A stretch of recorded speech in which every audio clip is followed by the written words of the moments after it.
بسم الله الرحمن الرحيم رب اشرح لي صدري ويسر لي أمري واحلل عقدة من لساني يفقه قولي.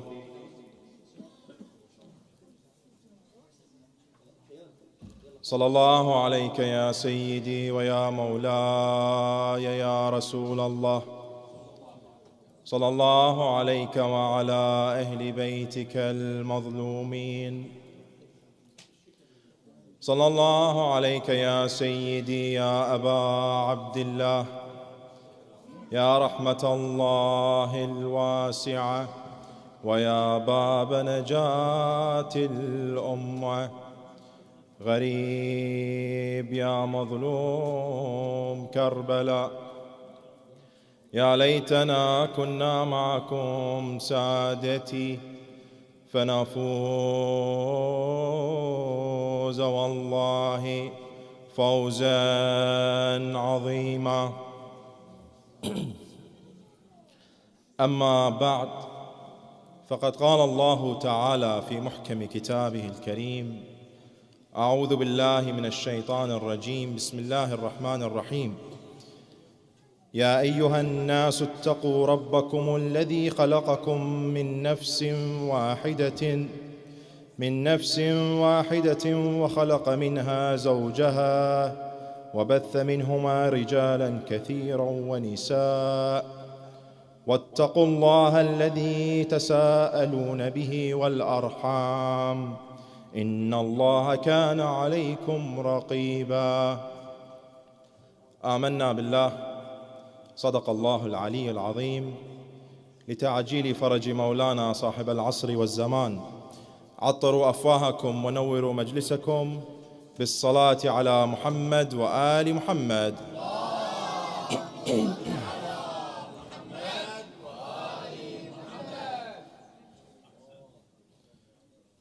On a night like tonight, the night of the 5th of Muharram, traditionally this night is dedicated to Muslim ibn Aqil, who was the ambassador of Abu Abdullah al-Hussein to Kufa. And this ties in very nicely with our topic for tonight, which is maintaining family ties, Salatul Rahm. Muslim ibn Aqil was not only the ambassador of Abu Abdullah al-Hussein, he was also a very close relative, his first cousin. And not only Muslim, when you go to the events that took place on the 10th of Muharram, you will see and you'll realize that a lot of these companions that were with Abu Abdullah are from his family, relatives. In fact, on the 10th, you'll see that the companions were the first, the non-relative companions of Abu Abdullah were the first to go to fight, to war, and to be killed. And then Bani Hashim, until all those non-relatives were finished, then Bani Hashim began with Ali al-Akbar. This concept of family, maintaining connections, how to deal with your relatives is not just for Muslims. You find this is a universal thing. Regardless of your religion, your culture, your background, how you deal with your relatives and family connections, this is an issue that most people will face.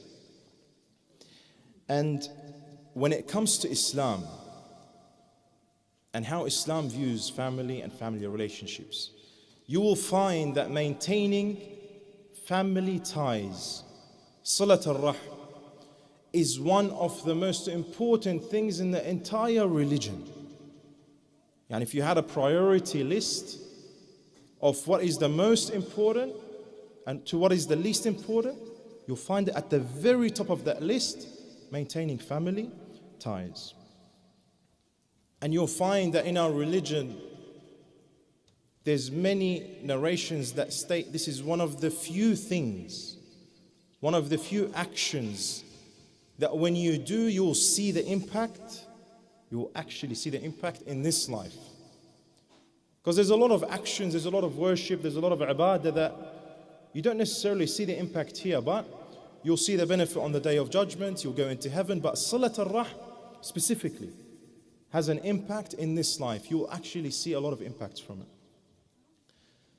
So then when Silat al-Rahm, maintaining family ties, is a wajib, Allah has made it a wajib, and cutting off your family ties, cutting off your connection to your family is from the kaba'ir, then us as people who live abroad, who live in these countries, maintaining family bonds and ties is even more important. Because there's only a few of us.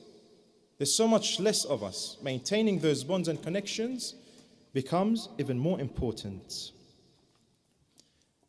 Because of how important this topic is and how big it is, we'll be discussing this over 2 nights.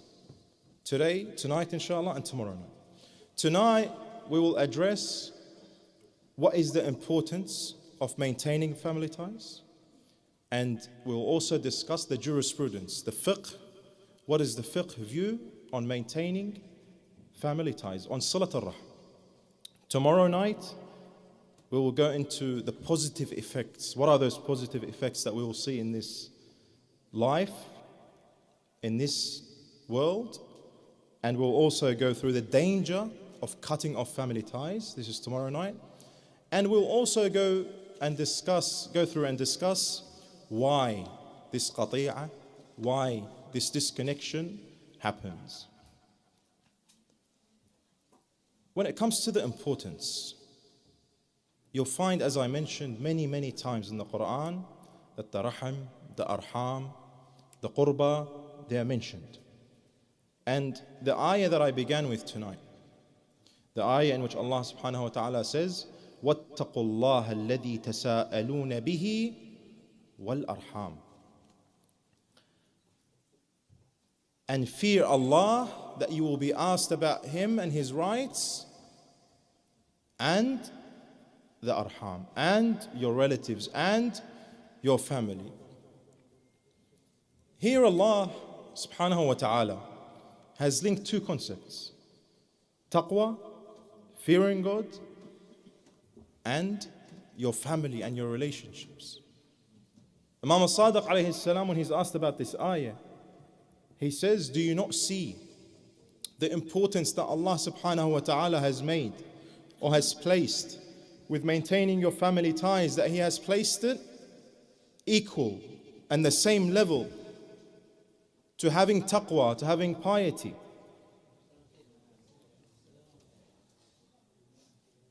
What does it mean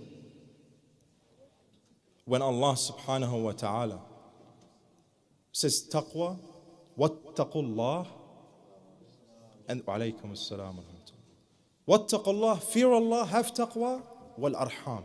What's the link? It goes back to what I mentioned earlier, that we're living abroad, and it's even more important.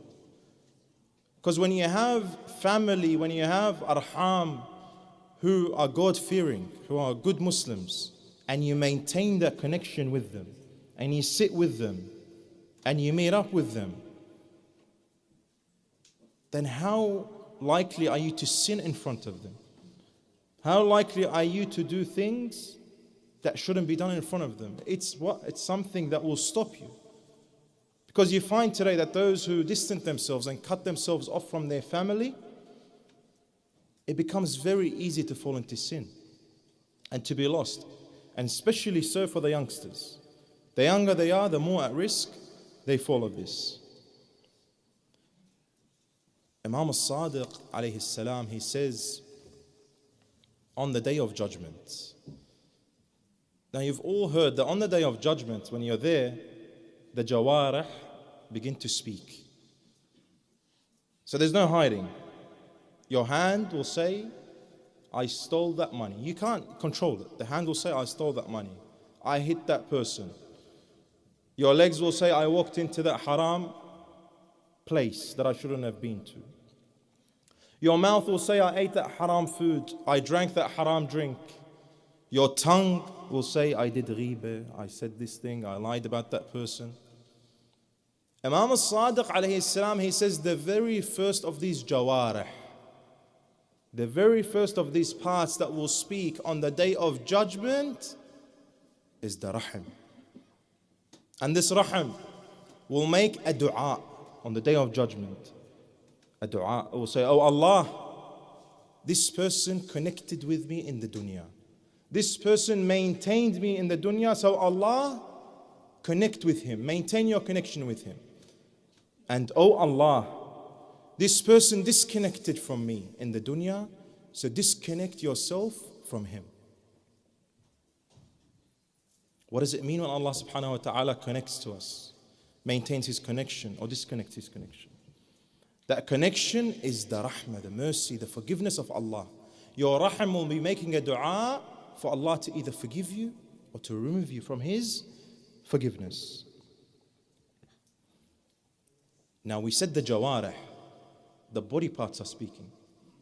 So what do we mean when we say the rahim is the first of the jawarih? Rahim in Arabic translates to the womb of the mother where the child is carried. So there's two options here when it comes to this narration.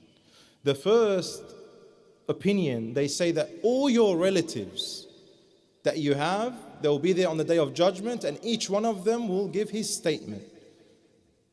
Will be a witness for you. Either you connected with them or you didn't connect with them. And the other opinion is that the rahim itself, that body part, because that's why they call them the arham, because you all connect back to one womb. That womb itself, as a body part, will make that statement on that day. The Imams stress this many times. So many different narrations. One day a companion of Imam Ja'far al-Sadiq alayhi salam by the name of Dawood, he says, I was sitting with Imam al-Sadiq and he addressed me all of a sudden. He said to me, oh Dawood, your actions, your deeds, your a'mal were presented to me on Thursday. Our actions are presented to the Imam on a Thursday. And he said, oh Dawood, I saw a specific deed, a specific amal, an action that you did when you maintained your connection with your cousin. فَسَرَّنِي ذَلِكَ. And that has made me happy. And he says, by maintaining your connection, you have quickened his demise. He's going to die sooner. Why? Now we'll go into more details. Dawood says, before I met up with Imam al-Sadiq, I heard that my cousin is in need of financially, him and his family are in need financially. So I sent him some money, some aid. However, my cousin is a nasibi. Nasib, someone who is openly expressing their hatred to the Ahlul Bayt. What do we learn from this narration? The first is that you maintain your family ties even if it's a nasibi. Even if you have different opinions, even if you follow different religions, different schools of thought, you follow a different marja', you have different opinions on this religious matter, you follow a different politician, a political party.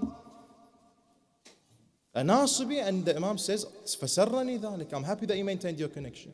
The second is that maintaining family ties made Imam al-Sadiq happy. But it's not only Imam al-Sadiq. Our actions, are they presented to an Imam? Is there an Imam right now that our actions are presented to? Sahib al-Asr wal-Zaman. Imam al-Mahdi ajjalallahu ta'ala farajahu al-Sharif, our actions are presented to him. So if you want to make your Imam happy, you literally know, this is one of the very few things you know, to make your Imam happy. Imagine how big this thing is. That by just maintaining that family connection that you have, that Salat al-Raham, your Imam is happy with you. And the third thing, when he says that by maintaining that connection, your cousin is going to die sooner. What does that mean? That means your cousin who's a nasibi, who's causing you a lot of problems and trouble, you will be rewarded. You're going to see the reward of Salat al-Rahim by him dying, and you no longer have that trouble from him. Sometimes we say, but it's not easy. They're far away. I live in one city, they live in another city. I live in one town, they live in another town. I work. I come home late, I'm tired, I don't have time to maintain these connections. There's so many different connections. My family is so big. Our Holy Prophet Rasulullah, he says, inni usi ummati. He says, I leave this advice for my ummah. Al-shahidu minhum wal-ghaib. Whoever's present was listening to him, and whoever is not present. وَمَنْ فِي أَصْلَابِ الرِّجَالِ وَأَرْحَامِ النِّسَاءِ. And those who are yet to be born in the future generations. أَنْ يَصِلُوا الرَّحْمِ وَلَوْ كَانَ عَلَى مَسِيرَةِ سَنَةٍ فَإِنَّ ذَلِكَ مِنَ الدِّينِ. Even if it takes you 1 year to walk to that rahim, to that family relative, Rasulullah says, I advise you, أوصيكم, to maintain it, because why? It is from the religion. No, min ad-din. This is what the religion wants. Now, that's the importance. So we discussed the importance from the Quran and from the narrations. Now, what do the jurists say? What does our fiqh say in terms of maintaining the family ties? First of all, since Salat al-Rahim is such an important thing, this wajib that we have to do, that leaving it is from the kaba'ir, the first thing we need to know, okay, well, who are they? Who is this rahim? So that I can maintain the connection. You'll find that in the Quran and the ahadith of the Prophet and the narrations of our imams, they all don't mention who the rahim is specifically. So then what's the solution? The fuqaha, the jurists, they say we go to tradition, meaning traditionally who is considered family.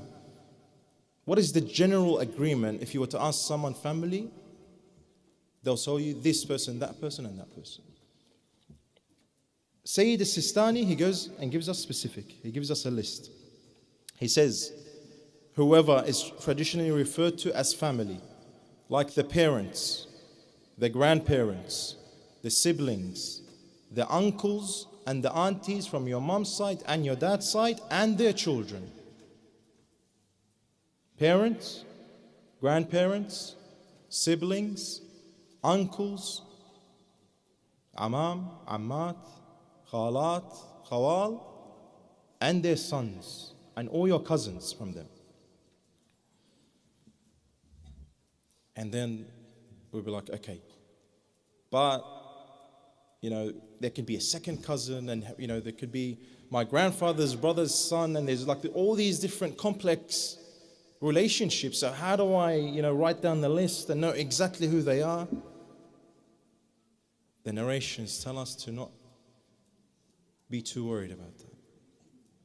Don't try to make the list, very specific people, because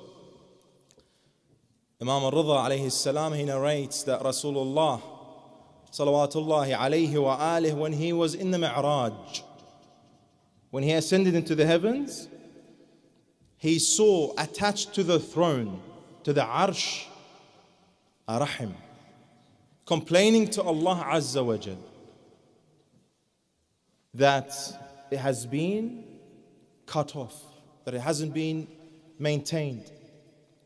So Rasulullah says, I asked this rahim, and how many fathers do you relate back to?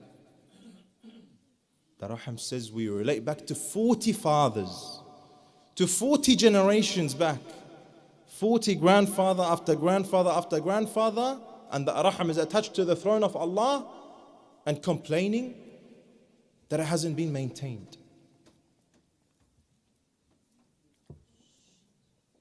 Now the other question that arises, does this also apply to my family members or my relatives who are not religious? They don't follow the religion like I do? And here is the answer. Because sometimes we justify it for ourselves. We justify cutting off these ties because this person, he doesn't align with my thoughts and my principles and my values. They go against what I believe we should be doing. Sayyid al-Sistani, حفظه Allah, he says, تحرم قطيعة الرحم. It is forbidden to cut off your ties. حتى لو كان ذلك الرحم قاطعا للصلة تاركا للصلاة. Even if that rahm was the one that cut you off, that they do not pray, أو شاربا للخمر, or he drinks alcohol, أو مستهينا ببعض أحكام الدين, or they take the issues and matters of religion lightly, كخلع الحجاب وغير ذلك, like they take the scarf off, or they take matters of religion lightly, بحيث لا يجدي معه الوعظ والإرشاد والتنبيه.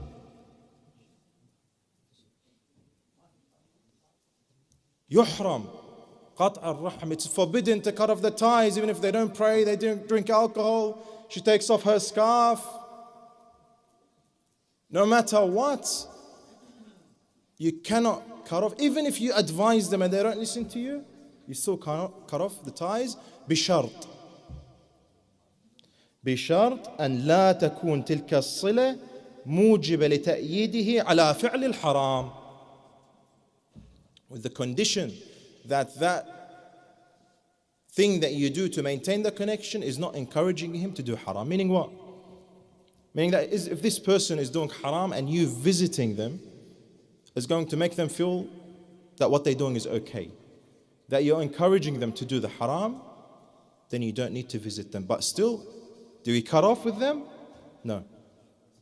Call them once a month. You don't want to speak to them, message them, text. You don't want to text, send your salam with someone to them. Just maintain something with them.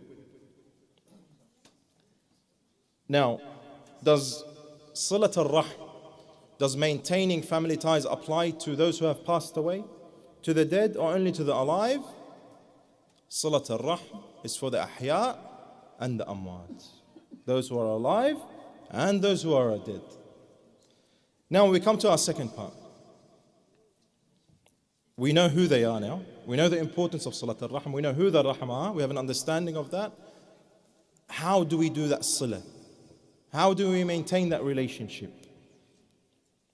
Again, it goes back to tradition. There's no specific set rules for everyone. Traditionally, what is known as maintaining a connection.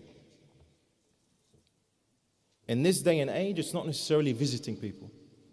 It's not necessarily going to their house. Maybe in our tradition here, for example, living here, maintaining a connection is picking up the phone and calling them. Maybe maintaining a connection could be as simple as sending a text message, asking about them.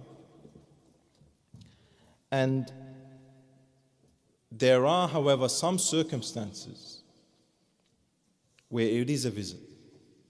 Because traditionally right now, according to us, according to our culture, our tradition, with certain individuals, for example, your parents, your grandparents, your siblings, is a phone call once every 2 weeks, Salat al-Rahm with them? No. With your parents, with your grandparents, your siblings, visiting is what you need to do. Now, to encourage you to visit all of your relatives, and probably after this hadith, you would all be encouraged to visit, to go and look for different relatives to visit. Rasulullah says, وَمَنْ مَشَى إِلَى ذِي قَرَابَةٍ بِنَفْسِهِ وَمَالِهِ لِيَصْلَ رَحَمِهِ. Whoever walks to someone that's a relative of him and spends money and spends his energy for the intention of Salat al-Rahm, أعطاه الله عز وجل أجر 100 شهيد. Allah subhanahu wa ta'ala gives him the reward of 100 martyrs. وله بكل خطوة 40,000 حسنة. And with every step you have 40,000 hasanat. وَمَحَى عَنْهُ 40,000 سيئة. And He wipes 40,000 sins from you. وَرَفَعَ لَهُ مِنَ الدَّرَجَاتِ مِثْلَ ذَلك. And will increase your levels, will raise you up 40,000 levels. وَكَانَ كَأَنَّمَا عَبَدَ اللَّهَ عَزَّ وَجَلْ 100 سَنَةٍ صَابِرًا مُحْتَسِبًا. And it was as if he had worshipped Allah Azza wa Jal for 100 years with patience. Just visiting your siblings, your uncles, your aunties, your grandparents, your parents. You get all of this reward. Now someone might ask, is there something that according to tradition, according to the general consensus, can make this Salat al-Rahim or types of Salat al-Rahim wajib? The answer is yes. The first is when someone is sick, especially your parents, grandparents, siblings, uncles, aunties. If they're unwell, then visiting them becomes a wajib in terms of Salat al-Rahim. The second is when they have an occasion, a big occasion, let's say like a wedding. Then attending that wedding is considered, because if you don't attend the wedding, for example, of someone that's your relative, traditionally, according to us, what do we consider that? That you've cut them off. And the third one is when they're going through a musibah. They have a azaa, they have a fatiha. Attending that is a wajib type of Salat al-Rahim. What is the mustahab?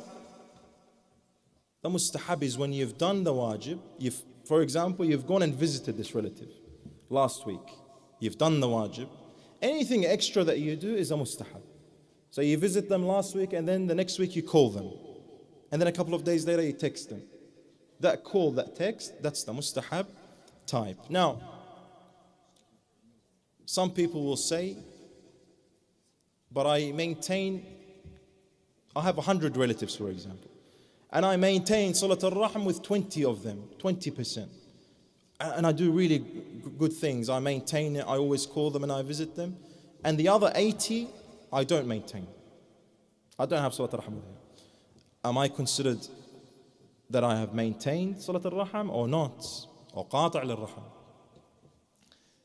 Narrations say that you are considered qati' al-Rahim. Because you can't pick and choose favorites. Oh, I like this group from my relatives and I'll spend a lot of time with them and ignore the rest. That's not how it works in terms of maintaining the family ties. Now, the second last point that I'll mention without taking too much more of your time is someone, or we might all be worried now that we've heard all this. What about the relatives that I don't even know about?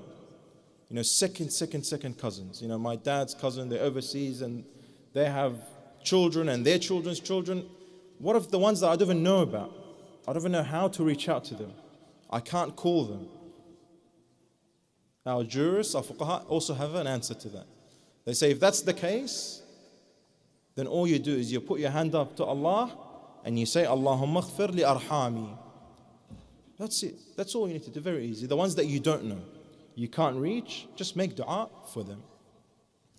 And the final point, my brothers and sisters, is how do we maintain family ties and Salat al-Rahim with those who have passed away? Your relative is dead, they're buried under the ground. How do we maintain Salat al-Rahim? You maintain by remembering them with Surah al-Fatiha. After you finish your Salah, Surah al-Fatiha. Charity. Charity is the biggest thing. Whenever you give charity, give it in their name. Visiting the imams, attending this majlis. All of these things you do with the intention for your arham that have passed away. And by the way, any amal that's mustahab that you do, any ibadah that's mustahab, always have the intention for yourself and do on behalf of your arham that have passed away. Because what happens then? You earn the full ajr. It's not like they're going to half it and you get half the ajr and they get half the ajr. No, you get the full ajr anyway, and they also get that thawab. Insha'Allah, tonight, tonight we've discussed the importance and the jurist's point of view, the fiqhi point of view on how to maintain our Salat al-Rahim. Tomorrow night, inshaAllah, we're going to go through the benefits that we will see from Salat al-Rahim, the dangers of what will happen when we cut them off, and what are the common ways or reasons that people cut off their relationships.